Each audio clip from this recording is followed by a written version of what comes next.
नमस्कार, जय जोहार। साथियों, जागो पंच में आप सभी का स्वागत, अभिनंदन। साथियों, आज हम बात करेंगे मध्य प्रदेश की।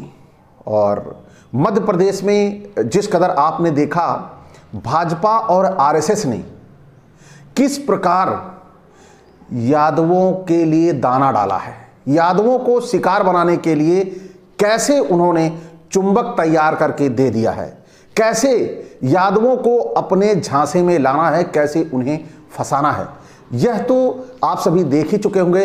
उत्तर प्रदेश में इनका प्रयोग, जैसे कि केशव प्रसाद मौर्य, स्वतंत्र देव सिंह, अन्य इसी तरह के संजय निषाद जैसे पिछड़े नेताओं का उपयोग करके किस तरह से इन जातियों को अपनी तरफ आकृष्ट करने का काम किया, यह आप सभी जानते हैं। लेकिन साथियों, आप सभी ये भी जानते हैं कि यादवों का इस तरह का लीडर अभी इन्होंने तैयार करके नहीं दिया था, इसलिए इन्होंने मध्य प्रदेश में इसका प्रयोग किया।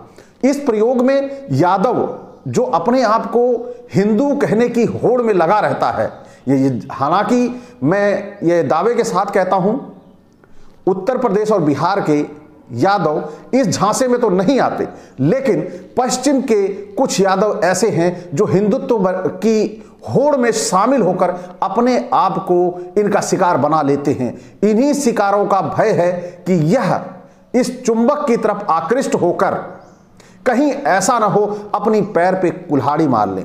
साथियों, सबसे पहले मैं बात करूंगा मध्य प्रदेश के मोहन यादव को क्यों मुख्यमंत्री बनाया गया और इसके पीछे की आरएसएस और भाजपा की क्या मंशा है, इसके बारे में बात करूंगा। तो साथियों, सबसे पहले हम बात करते हैं कि आरएसएस और भाजपा ने आखिर यह दांव क्यों खेला।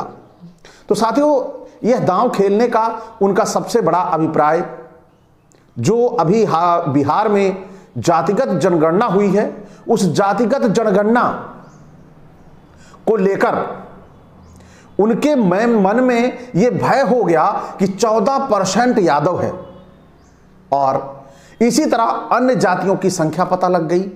और यदि हमने कोई ऐसा नेता ना दिया जिन जातियों के लोग हावी हैं आज कि समाज में चाहते हैं कि नहीं जातिगत जनगणना हो और यह हमारे समाज के लिए जरूरी है, तो उसे रोकने के लिए जातिगत जनगणना ना हो। पहला कारण सबसे बड़ा कि जातिगत जनगणना ना हो, इसके लिए इन्होंने मोहन यादव को मोहरा बना के रिप्रेजेंट कर दिया आपके आगे।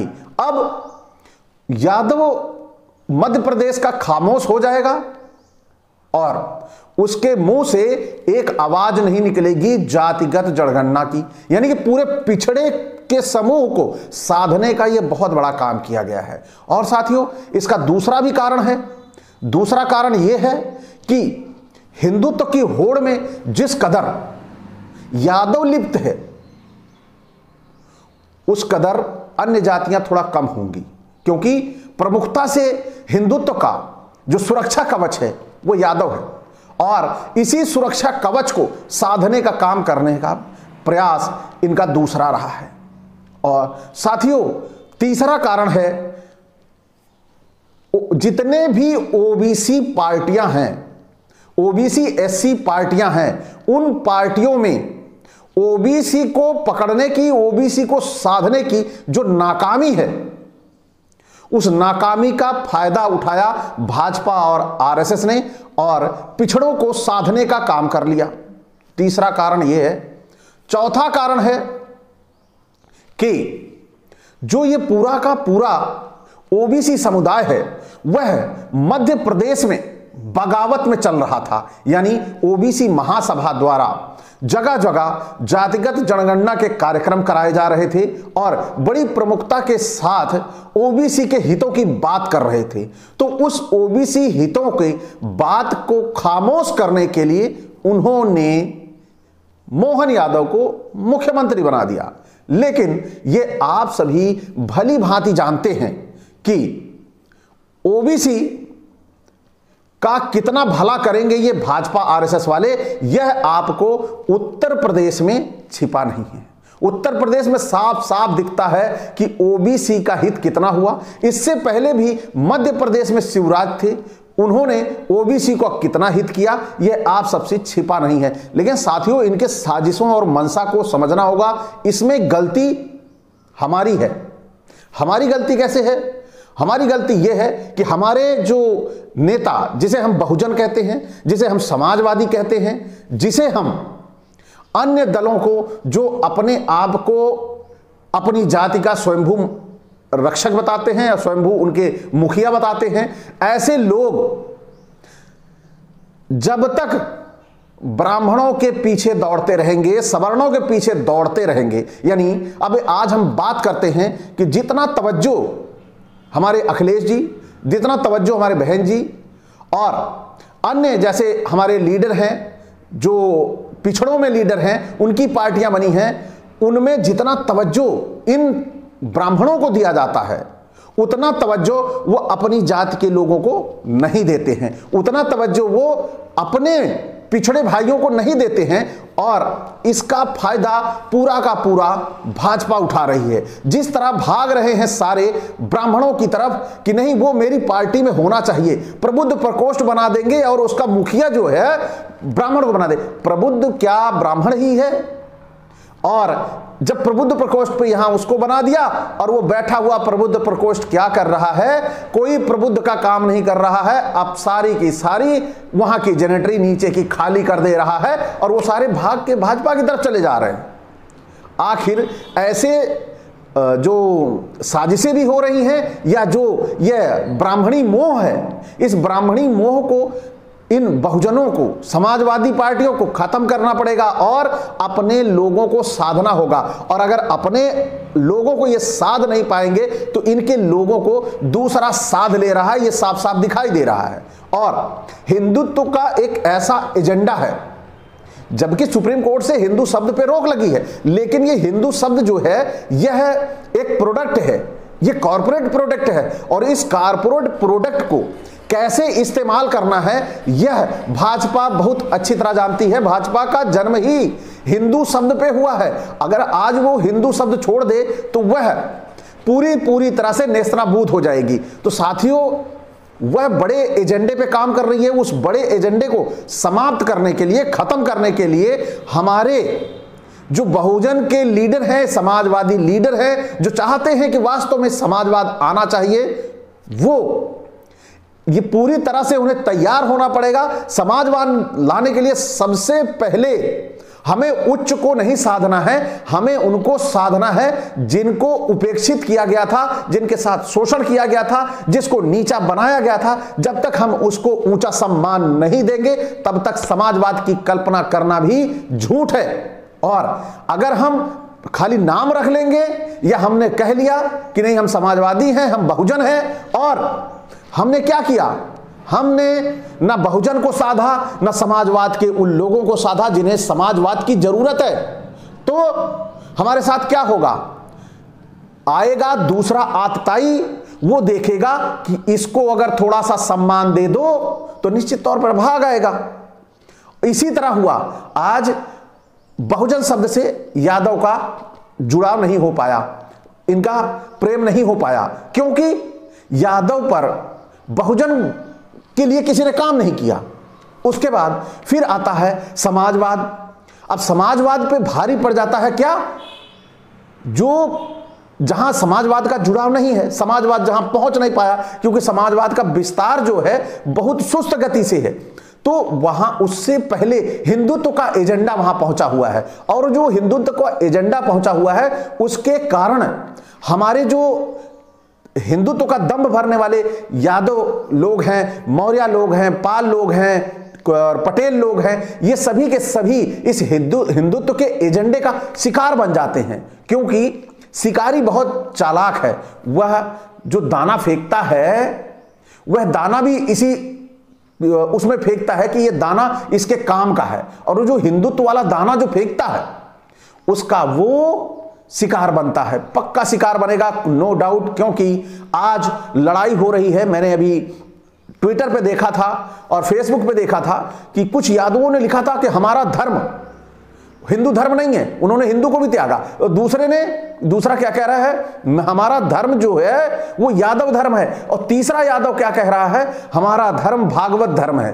अब यहां पर सबसे बड़ी लड़ाई ये उठती है कि आखिर तुम्हें ही नहीं पता कि तुम्हारा धर्म क्या है। धर्मों के लिए लड़ाई हो रही है, अपने आप को ना हिंदू बता रहे हैं, ना सनातन बता रहे हैं, अपने आप को यादव धर्म बता रहे हैं, भागवत धर्म बता रहे हैं। और भागवत धर्म, इन धर्मों का नाम बताने से आरएसएस के पास क्या संदेश जाता है, भाजपा के पास क्या संदेश जाता है, और यही संदेश इनको पकड़ने के लिए, इनके जाल को तैयार करने के लिए वो बढ़िया जाल तैयार करते हैं और मोहन यादव जैसा जाल लाके डाल देते हैं। और सभी तो नहीं मैं कहता, लेकिन कुछ इसका शिकार जरूर बनेंगे और इसका खामियाजा खाली यादव नहीं भुगतेगा, इसका खामियाजा पूरा का पूरा ओबीसी, एससी, एसटी समाज भुगतेगा। क्योंकि ये जो सत्ता की कुर्सी पर बैठने वाला यादव है, ये वही यादव है जैसे हमारे राष्ट्रपति पहले को रामनाथ कोविंद जी बने थे, और वे वही हैं जैसे अभी हमारे मुर्मू जी हैं, और ये वही मुखौटे हैं जैसे अभी छत्तीसगढ़ में आदिवासी सीएम बना दिया है। लेकिन क्या ये खुल के काम कर पाएंगे? क्या ये पिछड़ों का भला कर पाएंगे? भाई, जब गवर्निंग बॉडी कोई और है और वहां पर लाके किसी और को बैठा दिया है, तो कैसे कोई काम कर सकता है? जैसे तथाकथित ओबीसी प्रधानमंत्री है, लेकिन पूरे देश में ओबीसी एससी के बीच में जातिगत जनगणना होनी चाहिए का बहुत बड़ा जो अभियान है वो चलाया जा रहा है। लेकिन वे ओबीसी का प्रधानमंत्री जातिगत जनगणना ना हो या जातिगत जनगणना हो, इसके लिए ना हां बोलता है ना नहीं बोलता है। तो आप समझ जाइए कि उसके पीछे चलाने वाला कोई और है, ये मात्र कठपुतली है, ओबीसी के नाम पर छलावा है। तो ऐसे छलावों से ओबीसी को सावधान रहना पड़ेगा, क्योंकि ये आपका हित नहीं कर सकते। जब सदियों इन्होंने आपका हित नहीं किया है तो आज भी नहीं कर सकते। तो हमें अपने समाज के चमचों से कैसे बचना है, यह मान्यवर कांशी राम जी से हमें सीख लेनी होगी। उन्होंने चमचों की पहचान की थी, तो उन चमचों की पहचान हमें करनी होगी। और जब तक हम उन चमचों की पहचान नहीं करेंगे, तब तक हम शिकार होते रहेंगे। क्या यादव शिकार होना चाहता है? क्या मौर्य शिकार होना चाहता है? ये इसकी छोटी सी बात मैं बता दे रहा हूं कि राम मंदिर की बात आती है तो जो कुशवाहा है और दूसरा जो है पटेल है, ये दोनों के दोनों लव और कुश हैं। लेकिन राम मंदिर में इन लव कुश को कोई स्थान नहीं दिया गया। अब जब उनके वंशजों को कोई स्थान नहीं मिला, तो आप समझ सकते हैं कि आप सभी को कितना स्थान मिलेगा। तो इस बड़ी साजिश को पूरे यादवों को समझना पड़ेगा। अगर हम जितनी तेजी से इस हिंदुत्व के एजेंडे में शिकार हो जाते हैं, अगर सावधान नहीं हुए, तो निश्चित तौर पर ये जो आज दंभ भरते हैं कि हम क्षत्रिय हैं, हम पूरे देश के रक्षक हैं, तो खुद की रक्षा करने के लिए मोहताज होना पड़ेगा। क्योंकि आपके लिए भाजपा ने लाठी तैयार कर रखी है भैंस चराने के लिए। वह कैसे, मैं बता दे रहा हूं। केस कला बोर्ड बना है नाइयों के लिए बाल काटने के लिए, मछुआरों के लिए भी उन्होंने बना दिया है, विश्वकर्मा के लिए उन्होंने विभाग बना दिया है। तो सभी जातियों का विभाग बनेगा और यादवों के लिए बनेगा कौन सा विभाग? भैंस संभालो अभियान, भैंस संभालो बोर्ड। तो यादव भैंस संभालेगा उसी तरह जैसे इन चौकीदारों की नियुक्ति की जा रही है, केवल इसलिए कि तुम्हें अपनी बिरादरी वालों को चौकीदार बनाना है। तो क्या यादव स्वयं राजा बनना चाहता है, या राजा का दरबारी, ये तय करना अब यादवों को है।